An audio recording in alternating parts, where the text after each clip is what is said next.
Mark, why don't you kick us off and tell us a little bit more about what we do at DenseAir? If I skip a little bit of the long-term history, we're overseas, we're part of Spectrum plays, we did in-building and near-building solutions, so really cut our teeth and had some great success there. But fast forward to the last year and a bit, we are 100% focused on the U.S. in-building market. Really focused on kind of a tight spectrum from, kind of say just under 100,000 square feet up to 1 million plus, with a solution that we deliver turnkey. So we figure out where buildings, what buildings have problems. We have a pretty neat solution we'll talk about a little bit later that allows us to identify the coverage across every carrier in every single building in the US, both within the building and then the coverage from outside from the carriers. Really cool, and love the work that the team did to deliver that using big data. A lot of people have talked about here today and over the last couple of days. And then in that turnkey solution, then we go from that into design, build, and operate, and just make sure it's running, on behalf of these owners, whether you're owner occupied like you guys or the investor owners. At the end of the day, this is a headache that nobody wants. They don't know how to solve for it. All they need to, that everybody really needs to understand is cellular needs to work.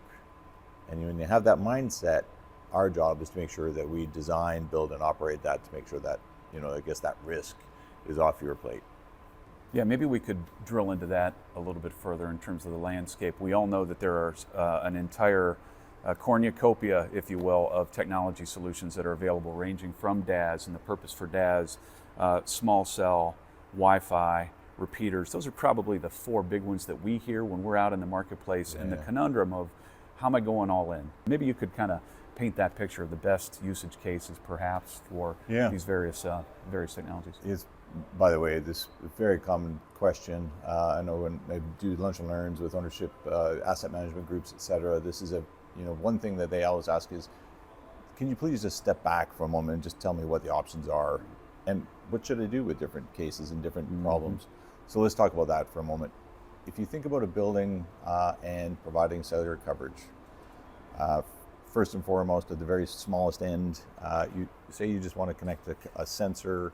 It needs to be cellular connected. You're looking for security, et cetera. You don't want to rely on Wi-Fi. It was mentioned before, and it's a big thing. I was chatting with a sidetrack for a moment, an ex-head of cybersecurity for the FBI, and then just last week with a leader for one of the largest ownership groups there in Manhattan, and he says to all his peers, please stop connecting your buildings via Wi-Fi. You just don't do it. Connect it via cellular. And so if I pivot that to, you just want to connect some sensors, the only need you have is in some room where you don't have cellular connectivity, you put a picocell, a nanocell. Covers very small square footage, but you can connect it over the internet. It's cheap, it's one carrier only, it's very small, coverage-wise, etc., but it gets the job done for that specific purpose. Go up a level to repeaters. Many people in here will know about repeaters. You have a smaller space, it's 10,000, 20,000, 30,000 square feet. You can put in a repeater, and a repeater in another vernacular is it amplifies signal. It's an amplifier of what's outside. So that's good and bad. It does rely on the fact that, is the signal outside good? Is amplification going to work for you? And oftentimes it does, and it is the most inexpensive way to cover a small space. As an example though, it doesn't work well in towers. An office tower, there's too much outside interference from all kinds of different cell towers. That interference makes use of a repeater in a tower space, even if you have one floor, you have 12,000 square feet, it doesn't generally work cleanly. If you go up another layer, then you get into small cells. That's where DenseAir plays. There's an older technology of small cells that tended to be a single carrier. The newer generation is a neutral host small cell. In our case, it's a technology called CBRS that uses unlicensed spectrum. I guess the advantages there is it allows the technology players, we're one of them, but there are others, to operate at a price point that is slightly more than a repeater, but usually half to a third of what a DAS is, and it allows us to deliver cellular across all three carriers, kind of from contract done to turned up with all three carriers in less than 90 days. It's something unheard of. All those things to most of you mean nothing.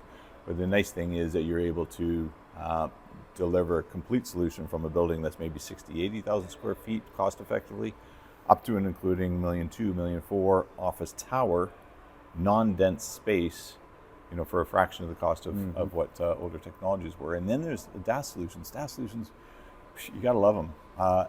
They are never going away. They are ideal for dense scenarios. Think about those train stations, airport terminals, stadiums. There's no other solution out there other than a DAS that can deliver that kind of dense solution. And for instance, our small cells will never compete with Halo in that kind of environment. It just can't be done. And so there's different hooks, different solutions for different spaces.